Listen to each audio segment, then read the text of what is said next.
वैसे तो आकाश का परिवार अमेरिका में रहता था, लेकिन हर साल वे लोग इंडिया घूमने आया करते थे।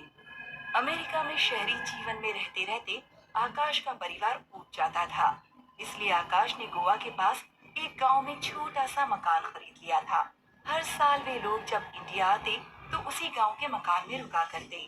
मैं एक जरूरी मीटिंग में जा रहा हूँ। क्या तुम लोगों के लिए कुछ लेकर आऊं? तुम अमेरिका में तो बिजी रहते ही हो, कम से कम जब छुट्टियों के लिए यहाँ आए तो हमारे साथ रहा करो ना। मैं जल्द से जल्द लौटने की कोशिश करूंगा। बाय। आकाश अपनी पत्नी रूबी और बेटे अर्पित को गांव में छोड़कर मुंबई निकल गया। अर्पित पूरे दिन बैठा बैठा टीवी देखता रहा। रात को अचानक उसके पेट में बहुत तेज दर्द उठा।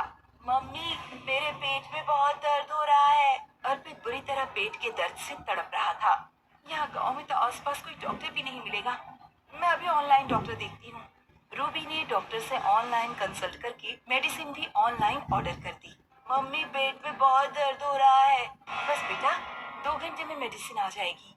अर्पित पेट पकड़कर लेटा रहा और उसकी माँ सोफे पर बैठी मेडिसिन आने का इंतजार करती रही। 12 बजने वाले थे। रूबी की आंख लग गई। तभी किसी ने डोरबेल बजाई। मम्मी उठो तो, लगता है मेडिसिन आ गई है, जल्दी डोर पर जाओ। रूबी दरवाजा खोलने चली गई और अर्पित ने फिर से टीवी ऑन कर लिया। अचानक अर्पित को बाहर से अपनी माँ के बुरी तरह चीखने की आवाज सुनाई दी। अर्पित तुरंत दौड़ते हुए मेन गेट की तरफ गया। उसने देखा कि मेन गेट खुला हुआ है।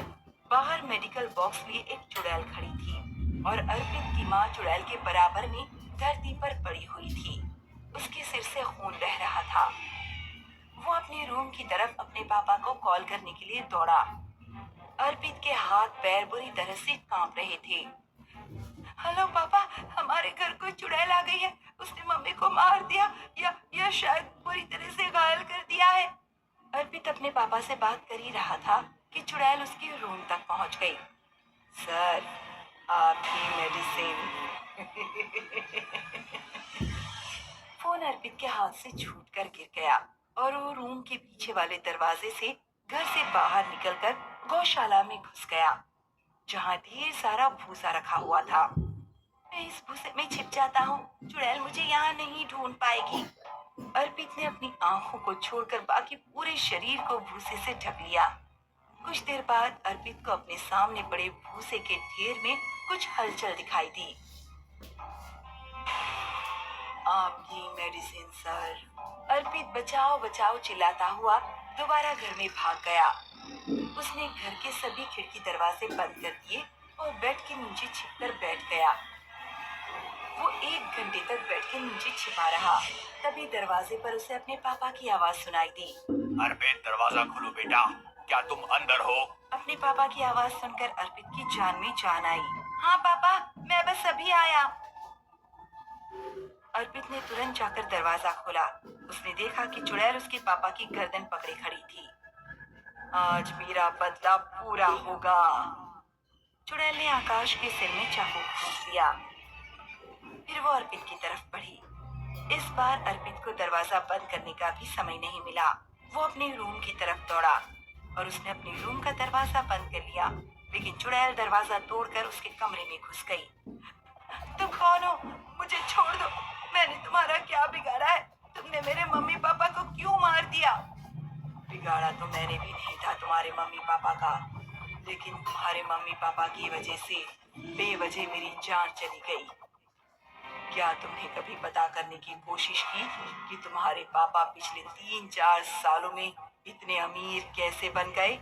मेरे पापा शेयर्स की खरीद और बिक्री से इतने अमीर हुए हैं? नहीं, तुम्हारे पापा एक ठग और चोर थे जो नकली दवाएं बेचने का धंधा करते थे। तुम्हारे पापा ने एक बड़ी दवा बेचने वाली कंपनी की वेबसाइट को कॉपी करके एक डुप्लीकेट वेबसाइट तैयार की। उसी से वो नकली दवाइयां बेचता था। तुम्हारी माँ रूबी वेबसाइट से आने वाले कॉल्स को हैंडल करती थी। मुझे डायबिटीज की जेनेटिक प्रॉब्लम थी। अक्सर मुझे इंसुलिन के इंजेक्शन लगवाने की जरूरत पड़ती थी। एक रात मेरी तबीयत अचानक बिगड़ गई। मैं मुंबई में जॉब करती थी और अकेली ही रहती थी। मैंने ऑनलाइन मेडिसिन ऑर्डर की और नकली दवा के इंजेक्शन लगा लिए। उनसे कोई असर नहीं हुआ। सुबह तक मेरे कुछ दोस्त मेरे रूम पर पहुंचे, तब तक मेरी जान जा चुकी थी। वे मुझे हॉस्पिटल लेकर पहुंचे तो डॉक्टर ने कहा कि अगर सही समय से मुझे मेडिसिन मिल जाती तो मेरी जान बच सकती थी। तुमने मेरा कुछ नहीं बिगाड़ा है, इसलिए तुम्हें छोड़ रही हूँ और उम्मीद करती हूँ कि तुम अपने पिता जैसे काम नहीं करोगे। इतना कहकर चुड़ैल गायब हो गई। कुछ सालों बाद जब अर्पित समझदार हो गया तो उसने अपने मम्मी पापा की प्रॉपर्टी बेचकर सारे पैसे एक चैरिटी हॉस्पिटल को दे दिए। इसी तरह की और भी शानदार कहानियाँ सुनने के लिए हमारे चैनल को लाइक और सब्सक्राइब करना न भूलें। आपका समर्थन हमें ऐसी और रोचक वीडियो बनाने के लिए प्रेरित करता है।